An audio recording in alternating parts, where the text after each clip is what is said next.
ఎవరి కోసం బతకాలి? ఏ కరెంటు నా భార్యను పొట్టన పెట్టుకుందో అదే కరెంటు నా చావును కోరుకుంటుందో. నా చావుతో అయినా నా తమ్ముళ్ళు, నా జనం నన్ను అర్థం చేసుకోగలిగితే చాలు. ఉంటాను, ఉంటాను.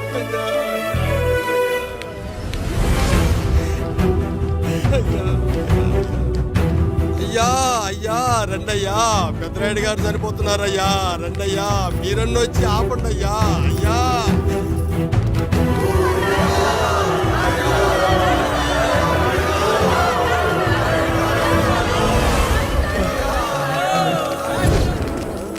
ప్రజల్లారా, నా బిడ్డల్లారా, నా జీవితం మీకే అంకితం. మళ్ళీ జన్మంటూ ఉంటే మీకోసం తిరిగి వస్తాను.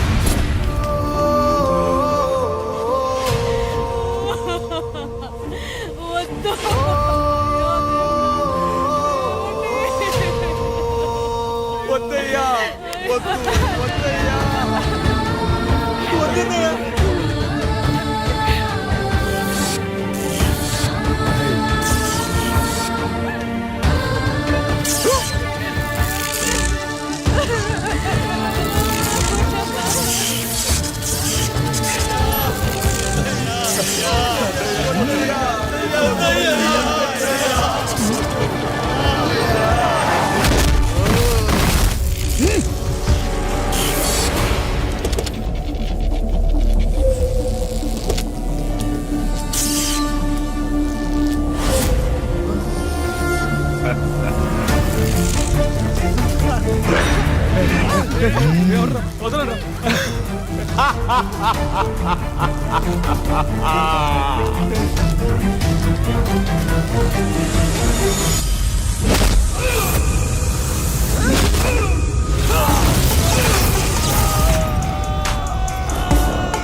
ఎవడొస్తాడు? నిన్ను కాపాడటానికి ఎవడొస్తాడు? వేసేట్రా.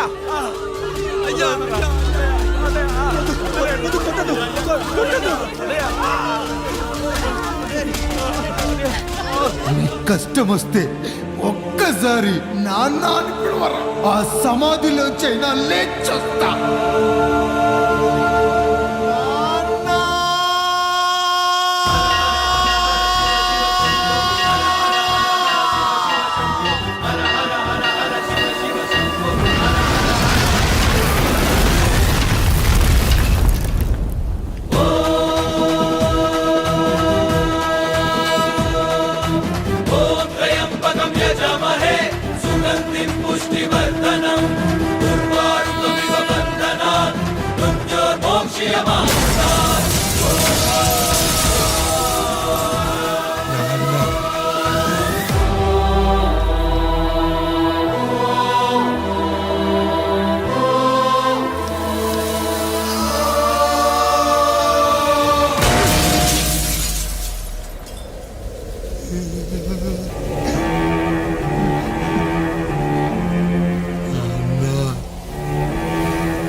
తమరే ఏదో ఒకటి చెయ్యండి అయ్యా. అయ్యా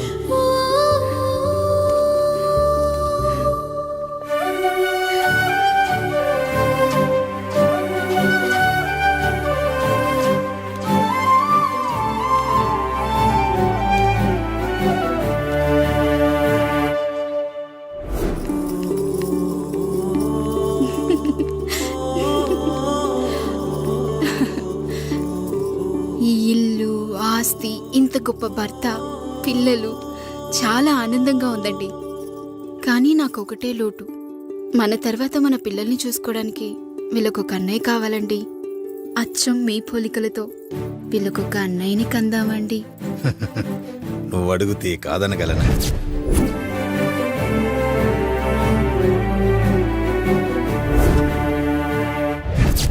నానా రాయుడెక్కడా? ఇప్పుడే వస్తున్నాను నాన్న.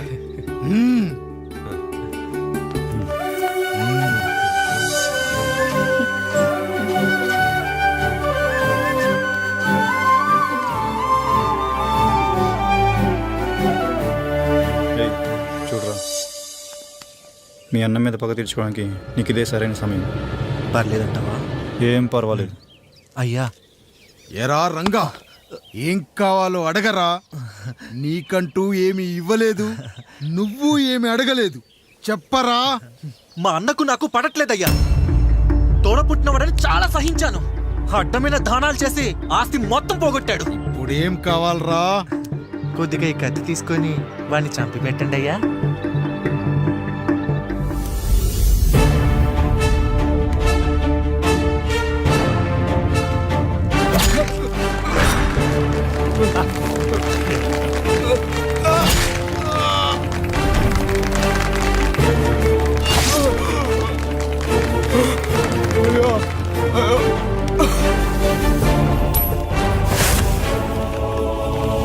రేయ్ నాయుడు, అన్యాయంగా మా నాన్నని చంపేశావు. గుర్తుంచుకో, ఈ నాయుడి కొడుకు నీ కుటుంబం పాలిట సైనికుడిగా మారబోతున్నాడు. నిన్ను, నీ కొడుకుని, ఆడికి పుట్టబోయే కొడుకుని అందరినీ లేపేస్తా.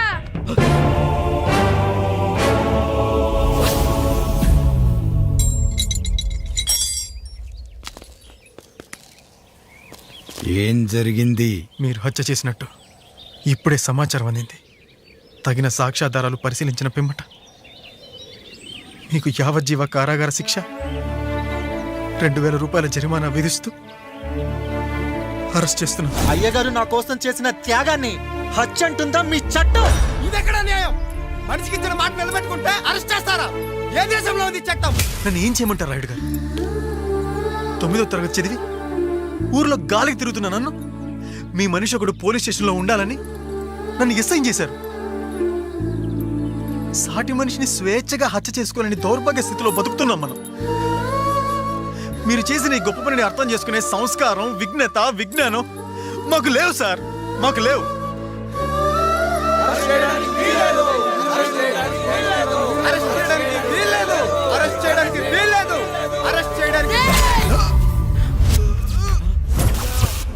నాయుడు గారు,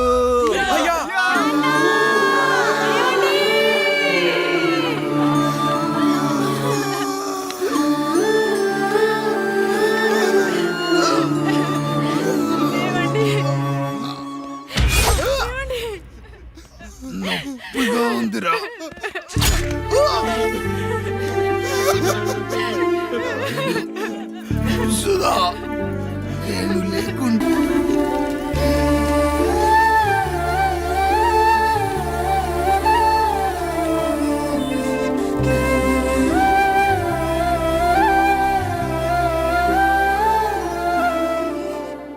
ఇందు మూలంగా 50 మందికి తెలియజేయనిదేమనగా ఊరికి కొత్తగా వచ్చిన యాండ్రాయిడ్ తన తండ్రి పెదరాయుడు అని ఆస్తిలో వాటా పంచమని రచ్చబండిని ఆశ్రయించడం వలన గ్రామ పెద్దలందరూ రేపు 11 గంటలకు రాయుడు గారి ఇంటికి రావాల్సిందిగా కోరుతున్నాము.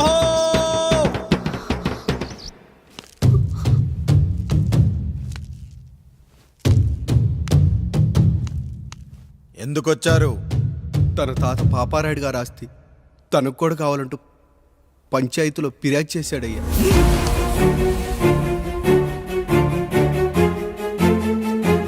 మస్తా గారు ఆ దస్తావేజులు ఇవ్వండి.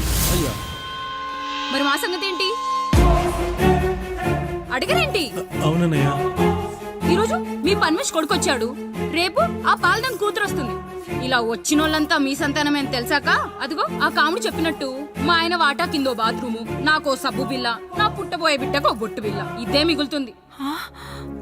అయినా ఊరి జనాభా కన్నా అన్నయ్య పిల్లల సంఖ్య ఎక్కువైపోతుంది. వాళ్ళందరూ ఇంటి మీదకి వచ్చే లోపు మా ఆస్తి మాకు ఇచ్చేస్తే మా బతుకులు మేము బతికేస్తాంగా. అవునన్నయ్య, మా ఆస్తి మాకు కావాలంతే. ఎవరిని పట్టుకుని ఏం మాట్లాడుతున్నారయ్యా? ఉన్నప్పటి నుంచి ఆయన మిమ్మల్ని సాగుతూ ఉన్నారు. ఈ రోజు పెరిగి పండయ్యాక మా దారి మేము చూసుకుంటా అనడం న్యాయం కాదయ్యా, న్యాయం కాదు. ఏ ఆయన నీకో కొడుకునిచ్చాడా? వాడి పేరేంటి? ఐఫోనా? ఎరా ఆస్తి కావాలా? 4 బ్రష్లతో తోముకుంటే ఎక్కడ విడిపోతామో అని నా బ్రష్ టూత్ పేస్ట్ నీకు త్యాగం చేసినప్పుడు అప్పుడు అడగాల్సిందిరా అన్నయ్య ఆస్తి కావాలి అని. ఎరా నేను వాడిపారేసిన లంగోటాలు మార్చి మార్చి చొక్కాలు చేతిగుడ్డలుగా వాడారే, అప్పుడు అడగాల్సిందిరా అన్నయ్య ఆస్తి పంచు అని. రేయ్, నువ్వు 6 నెలల పసికందుగా ఉన్నప్పుడు పాల కోసం ఏడుస్తుంటే నిన్ను తీసుకెళ్లి పశువుల దొడ్లో కట్టేశానే, అప్పుడు అడగాల్సిందిరా అన్నయ్య నాకు ఆస్తి కావాలి అని. రేయ్, మా తండ్రి గారు పాపారాయుడు పోలికలు నాకు, నా పోలికలు ఆండ్రాయిడ్కి. అసలు మా కుటుంబంలో ఏ పోలికలు లేని మీకు ఎందుకు ఇవ్వాలరా ఆస్తి? ఆస్తి లేదు, గీస్తి లేదు. Get out, get out, get out, get out, get out, get out అని నేను అనొచ్చు, కానీ అనగలనట్రా? అనలేను. ఎందుకంటే మీరంతా నా తమ్ముళ్ళు, నా చెల్లెళ్ళు. రక్తం తాగిన దోమ కూడా వెళ్ళేటప్పుడు కృతజ్ఞతగా ఏ మలేరియానో టైఫాయిడో వదిలి వెళ్తుంది. కానీ రక్తం పంచుకొని పుట్టిన మీరు ఈ అన్నయ్య కోసం ఆస్తి కూడా వదల్లేకపోతున్నారు కదరా. గుమస్తా గారు, నా యావదాస్తి నా తమ్ముళ్లకు చెల్లెళ్లకు వాళ్ళ పేర్ల మీద రాయండి. నాకు చిల్లి గవ్వ కూడా అక్కర్లేదు. ఇక ఈ ఇంటికి నాకు ఎటువంటి సంబంధం లేదు. లక్ష్మి, సావిత్రి, మీ చీరలు విప్పేయండి. ఇక్కడికి వచ్చేటప్పుడు ఏ చీరలు కట్టుకున్నారో వెళ్ళేటప్పుడు కూడా అదే చీరలు కట్టుకోండి. వెళ్ళిపోదాం. దస్తావేజులు తీసుకురండి.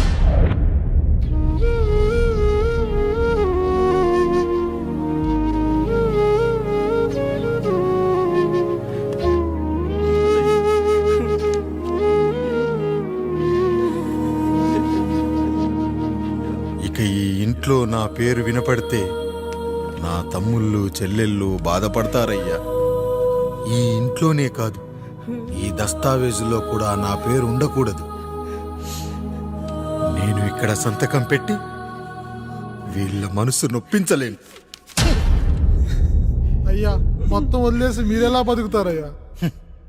ఎండకు నీడలా, వర్షానికి గొడుగులా నన్ను ఇన్నాళ్ళు కాపాడింది. కష్టాల్లో సుఖాల్లో నాకు తోడుగా నిలిచింది. నా నిజమైన ఆస్తిని, కుటుంబ గౌరవాన్ని కాపాడింది. ఇదేరా నా ఆస్తి, అంతస్తు. ఇదే మా నాన్నగారిచ్చిన లంగోట. బంగారం లాంటి తమ్ముళ్ళే లేనప్పుడు నాకు మాత్రం ఈ బట్టలెందుకురా? బట్టలెందుకురా? బట్టలెందుకురా? బట్టలెందుకురా? వెతికిన దొరకదే రూపం, అరి పిలిచిన పలకదే ప్రాణం వెతికా నువ్వు నడిచిన దారుల్లో బ్రతికే నువ్వు విడిచిన శ్వాసల్లో హో నీడనడిగా గాలినడిగా ఎక్కడని నా ప్రాణం ఏరునడిగా ఊరునడిగా ఎందుకని మౌనం బాధనను విడువనని తడిమినది వెంటపడి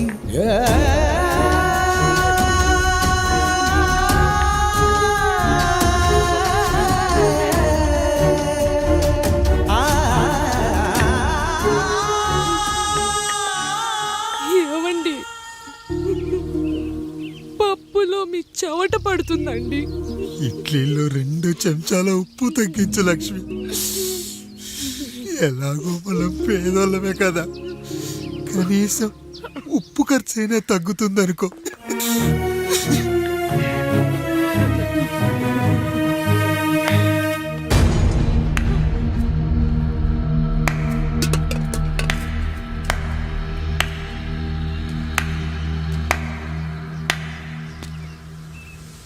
పప్పు రుబ్బుతున్నావా పెదరాయుడు? ఎవడికైనా చేసిన పాపం పండుతుంది అంటారు, నీకు మాత్రం అదిగో అలా పిండయింది. అరే రే రే రే రే, చేతి నిండా భార్యలు, ఇంటి నిండా బంధువులు, బీరువా నిండా డబ్బులు, ఊరి నిండా జనాలు. ఏరి ఎక్కడ ఇంటర్వెల్ ముందు ఇంటర్ చదివే కుర్రాడు ఏదో ఆవేశంగా డైలాగులు చెప్పాడు, సెకండ్ హాఫ్ కు మర్చిపోతాడు అనుకున్నావు కదూ? మర్చిపోవడానికి నువ్వు నాకు ఇచ్చింది అప్పు కాదు, ద్రోహం. అమ్మ వచ్చిన ప్రతిసారి అడిగేవాన్ని, అమ్మా నాన్నెక్కడా అని. నీ గురించి తెలిసాక నీ ముందుకొచ్చా, నీ బ్రతుకుని ఇక్కడి దాకా తీసుకొచ్చా. పిక్చర్ అభి బాకీ హే మేరా పితాజీ. నిన్నిలాగే వదిలేస్తే ఈ ఆండ్రాయిడ్ తో వదలవు. సామ్సంగ్లు, హెచ్టీసీలు, లెనోవాలు అంటూ కనిపారేస్తూ మా అమ్మ లాంటి వాళ్ళ కోసం తిరుగుతూనే అంటావు.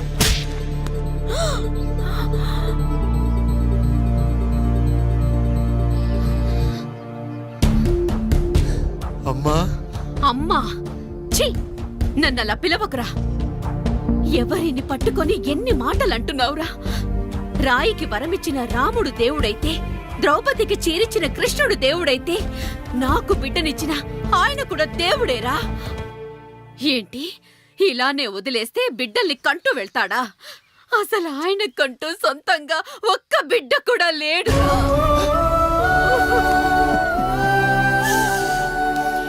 అసలు ఏం జరిగిందో తెలుసా? మీరుండండి అయ్యా, ఉండండి. మొదటి భార్యని చేసుకున్నాక పిల్లలు పుట్టలేదని రెండో పెళ్లి చేసుకున్నారు. ఆవిడకి పుట్టలేదు. మూడోసారైనా తగులుతుందనుకున్నాం, తనకే పుట్టలేదు. పిల్లల కోసం పెళ్ళాలని మార్చాడే కాని వాళ్ళని వదిలేయలేదురా. అదిరా మా పెద్దయ్య మనసు. ఆయన దగ్గర బాణం ఉంది కానీ లేదురా. అసలు నీ తండ్రి ఎవరో నీకు తెలుసా? తెలుసా? ఇదిగో ఈ కాముడేరా నీ తండ్రి. గేదె నల్లగా ఉన్నంత మాత్రాన పాలు తెల్లగా ఎలా ఉన్నాయనే కదరా నీ ప్రశ్న. దానికి సమాధానం చెప్పాలంటే, ఒక వర్షం కురిసిన రాత్రి నేను 9వ నెల బాలింతగా ఉన్నప్పుడు. పండు పండు ఇదిగో. ఏమిటండి ఇది? నిద్రలేస్తే నేను, బయటికెళ్తే గంటోడు, పక్కకెళ్తే పాలేరు, ఎప్పుడూ తిరిగే తాయారు. రోజు మమ్మల్ని చూసి చూసి బిడ్డ కూడా చిట్టుమొహం వేసుకుని పుడతాడేమో అని భయంగా ఉంది. కడుపులో ఉన్నప్పుడు మనం ఎవరి మొహాలైతే చూస్తామో అచ్చం వారి పోలికలతోనే పుడతారంటారు. పొరపాటున నా పోలికలతో పుడితే? అదేంటి కాముడు, నీకేం తక్కువ? జుట్టు ఉండాల్సిన చోట లేకుండా అవసరం లేని చోట విపరీతంగా పెరిగిపోతుంది. మనకు పుట్టబోయే బిడ్డ గొప్ప అందగాడై ఉండాలి. ఇదిగో రోజు ఈ దేవుడి ఫోటోలు చూడు, వాళ్ళలాగే అందంగా పుడతాడు. కడుపుతో ఉన్నప్పుడు ఎవరి ఫోటో చూస్తే ఆ పోలికలతో బిడ్డ పుడతాడా? కనిపించని దేవుడి పోలికలు నా బిడ్డకెందుకు? ఈ ఊరికి దేవుడు రాయుడు. నా బిడ్డ ఆయనలాగే పుట్టాలి, ఆయనలాగే పుట్టాలి.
ఏంటి పండు ఇలా వచ్చావు?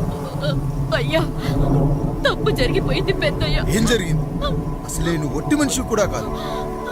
ఒక్కసారి ఇటు చూడండి అయ్యా.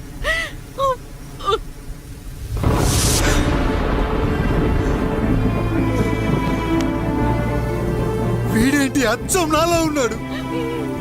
అసలేంటి, ఎందుకు ఇలా జరిగింది? నువ్వు ఎప్పుడైనా చీకట్లో పంపు సైడ్ దగ్గరికి వచ్చావా? మరి అమలాపురంలో శివాలయం దగ్గర రత్నాలు నీకేమైనా అమ్మవుతుందా? లేదు.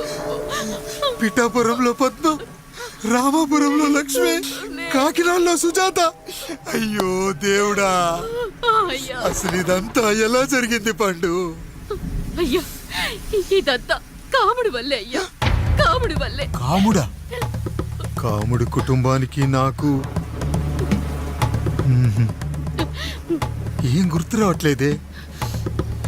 ఎన్నని గుర్తు పెట్టుకోగలను నేను మాత్రం? అయ్యా, అది కాదయ్యా.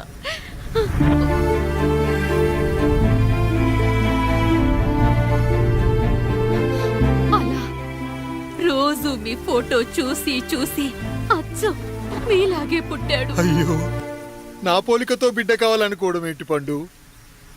నువ్విలా చేయడం ఏంటి పండు? పోలికల కోసం ఫోటోలు ఎందుకు చూసావు పండు? అందుకే కదయ్యా ముందు ఆ డైలాగ్ చెప్పాను, తప్పు జరిగిందని.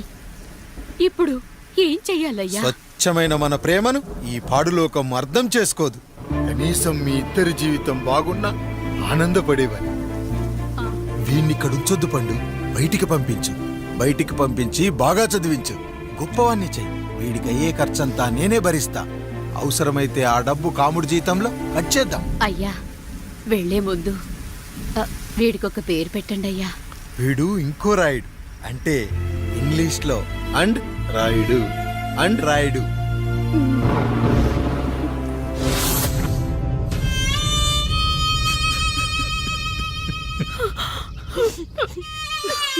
ఇదిరా నీ కథ, నా గతం. నిన్ను చదివించడం కోసం ఆయన మీ నాన్న జీతంలోంచి నెలకి 3,000, 4,000 కోసేసిచ్చేవారు. అప్పుడు ఆయన పడిన బాధ పగవాడు కూడా పడకూడదు. చూసేవారా, దేవుడు లాంటి పెద్దయ్యని అనవసరంగా అనుమానించడం ఎంత పెద్ద తప్పు చేశావో అర్థమైందా? ఒకడు నిమ్మకాయ పెట్టి పసుపు వేసి ఉప్పు కలిపి పులిహోర చేయొచ్చు, కానీ ఆ పులిహోర ఎప్పటికీ దేవుడి ప్రసాదం.